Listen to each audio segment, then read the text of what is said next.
మీరందరూ ఎలా ఉన్నారు?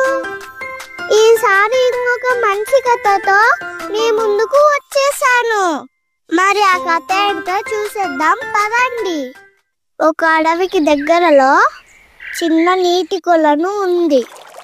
ఆ కొలనులో రకరకాల చేపలు, కప్పలు మరియు పీతలు ఉన్నాయి. అవన్నీ కలిసి ఎంతో సంతోషంగా ఉండేవి. ఒకరోజు ఆ కొలను దగ్గరికి ఒక కొంగ వచ్చింది. ఆ కొంగకు వయసు అయిపోవడం వల్ల చేపలను వేటాడలేకపోయేది. అప్పుడు ఆ కొంగకు ఒక ఆలోచన వచ్చింది. వెంటనే కొలను దగ్గరకు వెళ్ళి కళ్ళు మూసుకొని ఒంటి కాలు మీద నిలబడటం మొదలు పెట్టింది. అలా కదలకుండా నిలబడి ఉన్న కొంగను అక్కడున్న చేపలు, పీతలు గమనించాయి.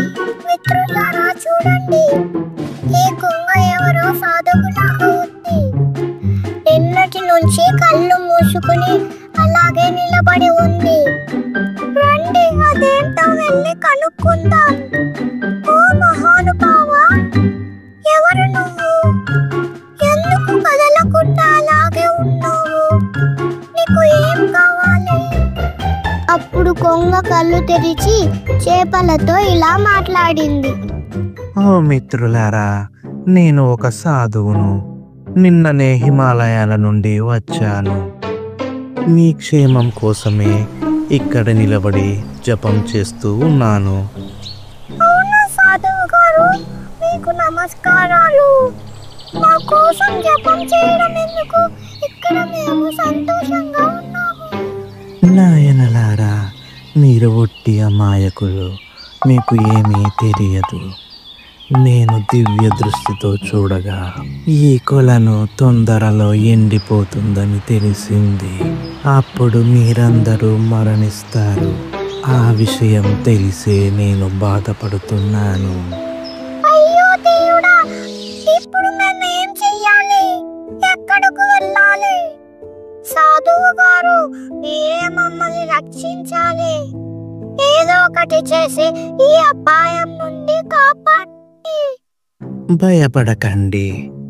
మిమ్మల్ని కాపాడటం కోసమే నేను హిమాలయాల నుండి వచ్చాను. ఈ కొలను నుండి కొద్ది దూరంలోనే ఇంకొక పెద్ద కొలను ఉంది. ఆ కొలను ఎప్పుడూ ఎండిపోదు. మీరు ఒప్పుకుంటే ఆ కొలనులోకి మిమ్మల్ని తీసుకువెళ్తాను. ఆ పెద్ద కొలనులో మీరు జీవితాంతం సంతోషంగా హాయిగా ఉండవచ్చు. చాలా ధన్యవాదాలు సాధువు గారు. మమ్మల్ని కాపాడటానికి మీరు దేవుళ్ళా వచ్చారు. మీ నీళ్లు ఎప్పటికీ మర్చిపోము. దయచేసి మమ్మల్ని ఆ పెద్ద కొలనులోకి తీసుకువెళ్ళండి. చాలా మంచిది. మీరు తెలివైన వారు.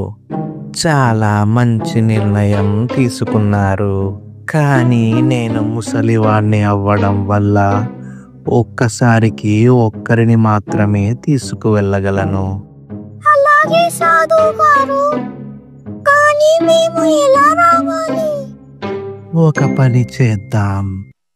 నేను మీలో ఒకరిని నా ముక్కుతో పట్టుకుంటాను.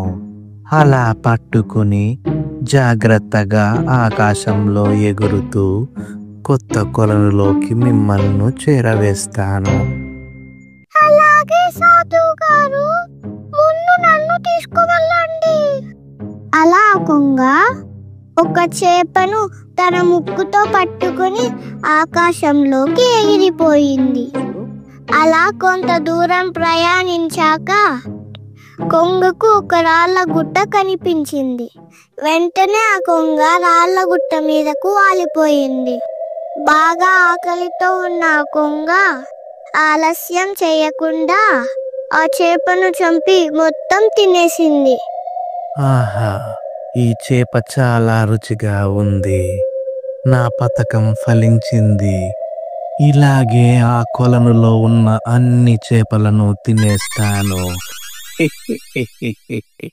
అని కొలను దగ్గరకు తిరిగి వెళ్ళింది. సాధువు గారు, మా మిత్రుడిని కొత్త కొలనులో క్షేమంగా విడిచిపెట్టారా? నాయనా, మీ మిత్రుడిని చాలా జాగ్రత్తగా కొత్త కొలంలో వదిలిపెట్టాను.